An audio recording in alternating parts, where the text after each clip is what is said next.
This video is sponsored by Warhammer 40,000 Battle Sector, but more on that later. For over 30 years I've dreamt of doing something special. It all began back in 1992, just a kid sitting on the bedroom floor rolling dice and battling with my older brothers.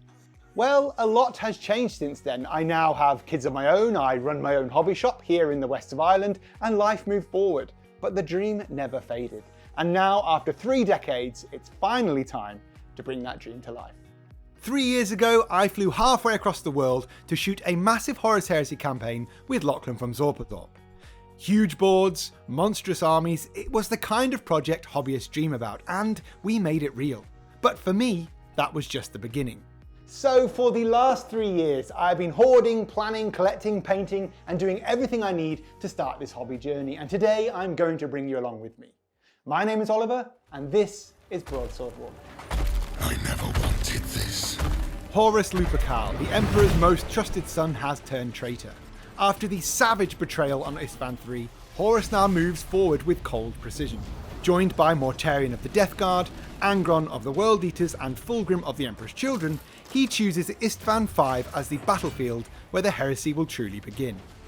In response, the Emperor sends 7 loyalist legions to end the rebellion before it spreads. But what follows is not victory.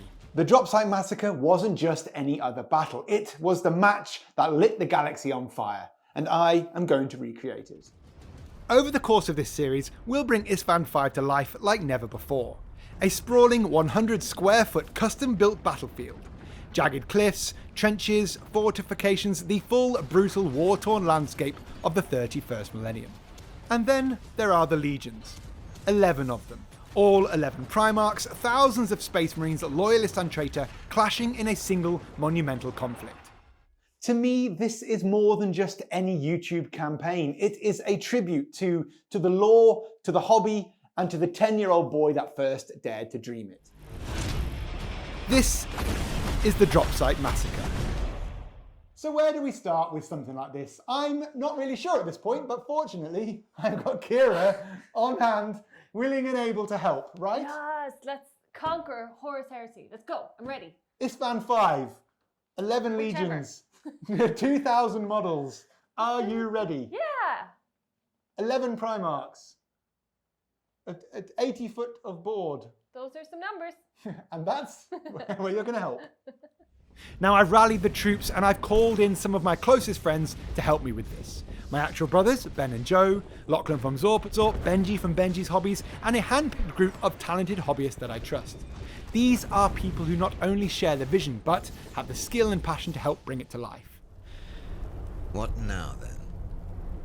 We make ready for a war that may never end.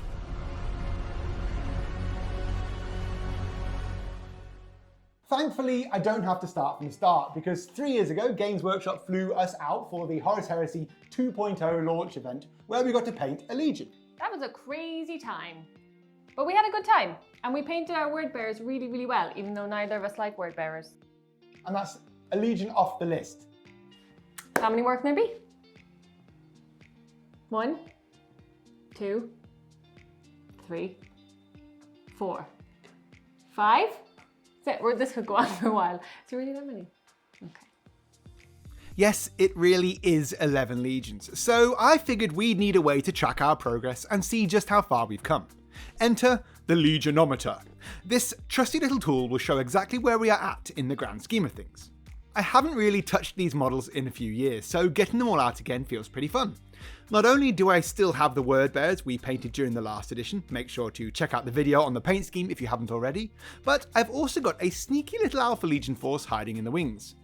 I'll be honest, I kinda hate them. Knowing I'd never want to paint them myself, I was pretty happy to pick them up secondhand to serve as cannon fodder for the real heroes, the Imperial Fists and the like.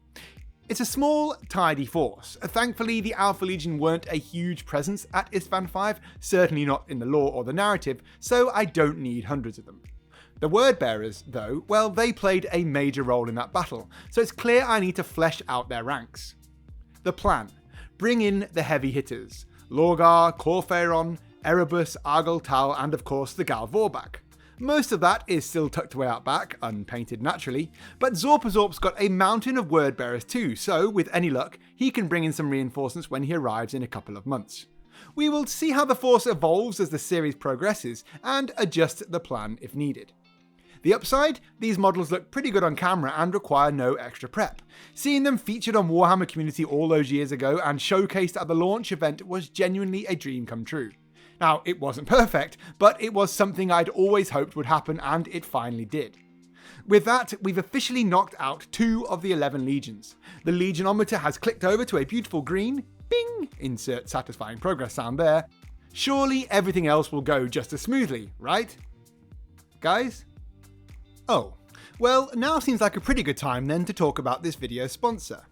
If you're into Warhammer or just love tactical turn-based battles, then why not take a look at this video's sponsor? Warhammer 40,000 Battle Sector is a fast-paced strategy game set in the grimdark future of the 41st millennium. You can command the noble Blood Angels or swarm the battlefield as the Tyranids. There's a full 20 mission campaign set after the devastation of Baal, plus skirmish mode where you can build your army, pick your enemies and choose from different mission types. For something deeper, Planetary Supremacy mode gives you a procedurally generated campaign map to conquer one battle at a time. They've also added new features like Demonic Incursion, which is a free survival mode against endless Khorne demons. And you've got Crusade mode, where you start with the basic army and level up your troops through escalating fights.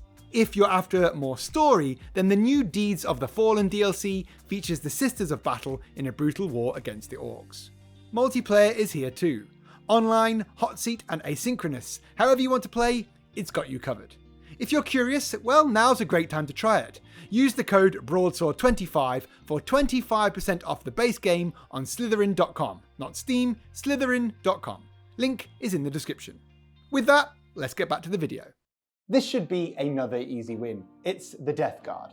Painted in 3 or 4 different schemes over the last 10 to 12 years, I'm going to have to try and find a way to unify them. I'm going to get them all out, see how they look, and then probably blast them with something like Streak and Grime, wipe that off, and hopefully they'll look like one cohesive force. Well, that took some time. Not only did I have to find everything, I also needed to repair, replace, and update tons of bits. I do have more, but they all require additional work, and at this stage, I still have a long way to go. This force is more than enough to represent the might of the Death Guard. The unit selection is pretty cool, it's fluffy as the way for this series, and the Death Guard are no exception. Wanting to keep them true to their lore, I've made sure to include plenty of heavy weapons, big lads, aka Terminators, and some well-used artillery pieces. Of course, I'd always like to add more, things like dreadnoughts and more heavy tanks, but I don't really want to introduce a 4th paint scheme into the mix. I think 3 is enough at this point. Everything actually looks alright. Some of these are old. Like most of us, I read the first 3 books and was desperate to start a Loyalist Shattered Legions list. I'm pretty sure we have nearly everything for Istvaan 3, but of course I've decided to do 5, like an idiot. I need to tie all of these schemes together. That is where the Streak and Grime comes in handy. It's not a technique I've used much, but I have seen others like Spence Painting over on Instagram use it with great success. The idea is to cover the entire model in a layer of this enamel paint. Remember, it's not water-based. Then you remove it with a cotton bud or sponge dipped in odourless thinner, and that should leave the browns in all of the recesses. Unfortunately, due to life, children and the shop, I left these for far longer than intended. The plan was to remove it after an hour or 2, but I ended up leaving it for just over 2 days. Whoops. That's made the colour of the models a little darker than intended, but the overall effect has still worked. One thing that also helps unify them was giving everything black base rims, and Games Workshop's contrast paints make that a pretty easy task. Some key highlighting could really help enhance these models, and I'll probably do that on the characters and special units, but for now I'm happy to call these done. I am missing a few characters though, primarily Mortarion. Annoyingly, he's been out of stock on the Games Workshop website for about forever. Hopefully, at some point in the next few months, he'll come back in stock and I can grab him. Otherwise, I might have to try and borrow one from somewhere.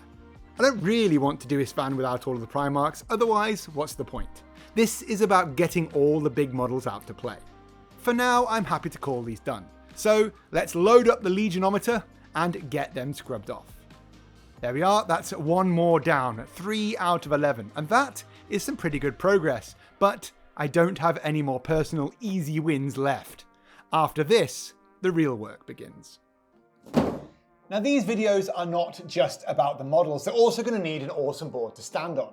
So I've measured out the room and I think a 12x6 tall rock face board is the realistic way to go.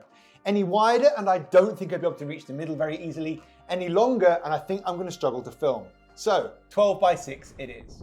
The Urgal Depression, where the battle will take place, is absolutely massive. On one side, the traitors are dug into their heavily fortified stronghold thanks to Fulgrim. In the middle, the loyalists are looking to break through, and at the rear, the reinforcements prepare to strike. Pulling this off is going to take some serious time and resources. Thankfully, the amazing team over at War Scenery didn't hesitate to get involved. A German 3D design studio that creates STL files for 3D printing for all of your favourite wargames. I reached out to them and not only did they agree to help, they went above and beyond. They printed a huge batch of terrain featuring walls, trenches, heavy artillery and a mountain of extras and shipped it all directly to me. In my opinion, their designs are perfect for representing the traitor's fortified position. I'll be building it right into the cliff faces, layering on rubble and detail to blend everything seamlessly into the landscape. Now, I'm not going to start construction on the board just yet, but having all this ready to go is a huge relief. Stay tuned, these pieces are going to play a major role in the upcoming videos. Alright, this is a hugely integral part of the entire Istvaan series, because this is the Loyalists, the Shattered Legions, and my own personal collection. So unlike the other Legions where I'm getting other people to paint stuff, I've already got them painted, this is what I want to paint myself. Unfortunately, it's like 20 to 30,000 points of models, and at this point I've got just under 2 months until Lachlan gets here, potentially, to film the entire thing. Welcome to the glorious mess that is my Horus Heresy pile of shame. Some of this stuff has been with me since the launch of first edition. It's a bit of a hobby graveyard really, forgotten dreams, abandoned ideas, and a whole lot of what ifs. If you've watched the channel for any length of time, you've probably caught glimpses of this in every shame video. But this time, I'm finally going to have to do something about it. What you're looking at isn't just half-finished models. It's a mix of stripped-down classics, failed conversions, half-baked concepts, and an actual mountain of damaged bits and spare parts. There's potential here, it's just hidden under layers of regret. I need help. It's time to figure out what I actually have, what's missing, and what I really want to do with the 3 Loyalist Legions. With everything laid out and a whole shop to choose from, I'm hoping I can make some sense of this. Now luckily, maybe by fate or maybe by design, my brother Joe is flying in from the UK. I'd love to say he's in for a surprise, but let's be honest, he probably knows me well enough to know exactly what he's walking into. You've seen Joe pop up on the channel over the years through a Gorka Morka video, the 2nd edition 40k video, even way back in the very first battle report I ever filmed. Yep, it was Horus Heresy, actually it featured both of my brothers. Joe's not just a great hobbyist, he's also a lot faster than I am. The channel and the shop have changed how I look at the hobby a bit, and Joe still has that fresh enthusiasm that reminds me why we both started all of this in the first place. So with a few beers and a bit of brotherly persuasion, we can spend the next few days digging through the shame pile and making some progress. Straight off the plane, I put Joe to work. We sat down, made a list of what needed doing, and just got stuck in. Life's been a bit of a roller coaster for me lately, so being able to switch off for a while, talk nonsense, share a few laughs, and quietly chip away at something we both care about felt like a proper reset. Once we got into a rhythm, I left Joe to crack on while I tackled the slightly less glamorous job, maybe, of spraying the whole lot. I'm using Colourforge Matte Black with Colourforge Raven Black Zenithal, which has been a huge time saver. Raven Black is a perfect match for Korvax Black, the exact colour I'd be Zenithal highlighting with anyway. To push the highlights a bit further and give me a little more accuracy, I hit the highest edges and raised areas with Vallejo colour Basalt Grey. It gives a nice crisp pop that brings the shapes forward just enough. An airbrush for me is an absolute game changer when you're dealing with this many models. 180 Marines plus tanks and bits takes quite a while. And for the first time in a long while, it actually started to look like an army, not just a pile of rubbish. Now Joe doesn't know I'm going to say this or even that he's in the video much, but I'm genuinely grateful for his help. I don't see him as often as I'd like, actually I don't see either of my brothers as much as I'd like. But the truth is, it's because of those two that I got into the hobby in the first place. For 33 years, this has been the thread that's always connected us. No matter where life takes us or what's happening, this is the thing we'll always have in common. And for that, I'm really thankful.